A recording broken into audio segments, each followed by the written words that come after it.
పెడదామా అచ్చంపేటలో? పక్కానా? మాట ఇచ్చి మాట తప్పినోన్ని అచ్చంపేట గడ్డ మీదనే ఎక్కడైతే ఆ మనిషి పుట్టిండో అక్కడనే రాజకీయంగా పొందబెట్టాలి. ఖచ్చితంగా మోసం చేసిన వాడిని మనం కూడా మోసంతోనే జయించాలి. మోసంతో జయించాలని ఎందుకంటున్నా అంటే ఇప్పుడు కాంగ్రెస్ వాళ్ళ కాడ పైసలు బాగున్నాయి. రేపు జెడ్పీటీసీ ఎలక్షన్లు వస్తున్నాయి. రాగానే ఏం చేస్తారు?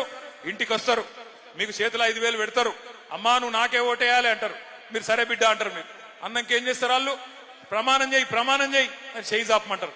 చేయి జాపాలి. చేయి జాపి ఏమనుకోవాలి తెలుసా? మనుషుల కళ్ళు మూసుకొని తుప్పాలు తుప్పాలు తుప్పాలు తుప్పాలు తుప్పాలు అనుకోవాలి. అప్పుడు బయటికి ఏం ప్రమాణం వేసినా ఏం కాదు, ఏం డేంజర్ లేదు. అర్థమైందా? లోపల మనుషుల తుప్పాలు తుప్పాలు అనుకోవాలి. వాళ్ళు ఇచ్చిన పైసలు తీసుకోవాలి, జేబులో పెట్టుకోవాలి, మీదికెళ్ళి అడగాలి. ఏమా బిడ్డ 5,000 ఇచ్చినావు, మిగతా 50,000 ఎప్పుడు ఇస్తావు కొడుక? రేవంత్ రెడ్డికి జరా చెప్పు పో అని చెప్పి ఇలగొట్టాలి. ఓటు ఎక్కడేయాలి? ఓటు ఏ గుర్తు వినబడతలేదు? ఏ గుర్తు? కారేనా?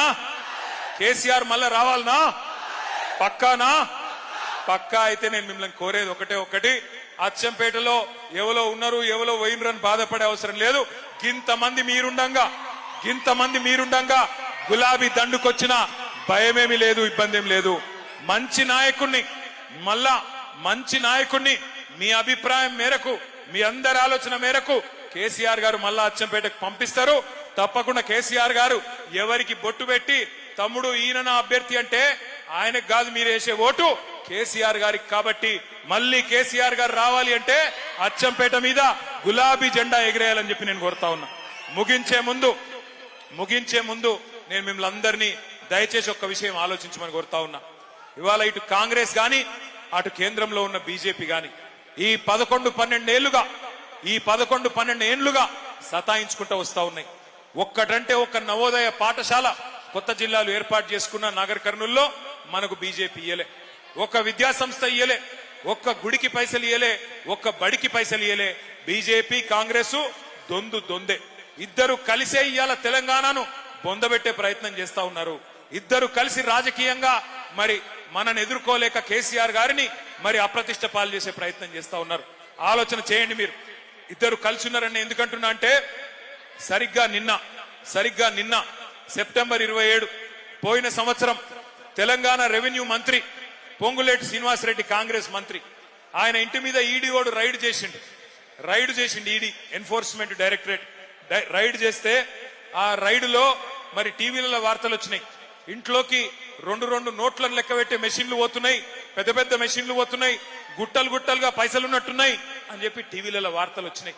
ఆ రైడ్ జరిగి ఒక సంవత్సరం అయిపోయింది. సంవత్సరం అయిపోయినా కూడా ఆ మంత్రి గారు నోరిపుతలేడు, ఈడీఓడు నోరిపుతలేడు. అంటే కాంగ్రెస్ వాడు మాట్లాడతలేడు, బీజేపీ వాడు మాట్లాడతలేడు. ఇద్దరు మంచిగా కలిసిమెలిసి అండర్స్టాండింగ్ లో బ్రహ్మాండంగా పనిచేసుకుంటా ఉన్నారు. అందుకే గుర్తుపెట్టుకోండి, ఇక్కడ తెలంగాణలో ఉన్నది కాంగ్రెస్ ప్రభుత్వం కాదు, తెలంగాణలో ఉన్నది జాయింట్ వెంచర్ ప్రభుత్వం. కాంగ్రెస్ బీజేపీ కలిపి నడుపుతున్న ప్రభుత్వం తప్ప ఇది కాంగ్రెస్ ప్రభుత్వం కాదు. అందుకే 2 పార్టీలను బొందబెట్టేందుకు మీకు అచ్చంపేటలోనే బ్రహ్మాండమైన అవకాశం ఉన్నది.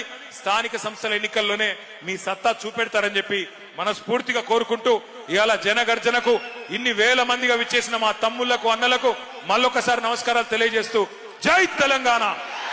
అన్ని పిడికిలు లేవాల. దయచేసి జన గర్జన అంటే గర్జించాలా. జై తెలంగాణ. కేసీఆర్ గారి నాయకత్వం. ఇక్కడ మా తమ్ముడు చెప్తా ఉన్నాడు ఫీజు రీయింబర్స్మెంట్ బకాయిలు కూడా రాలేదని చెప్తా ఉన్నాడు.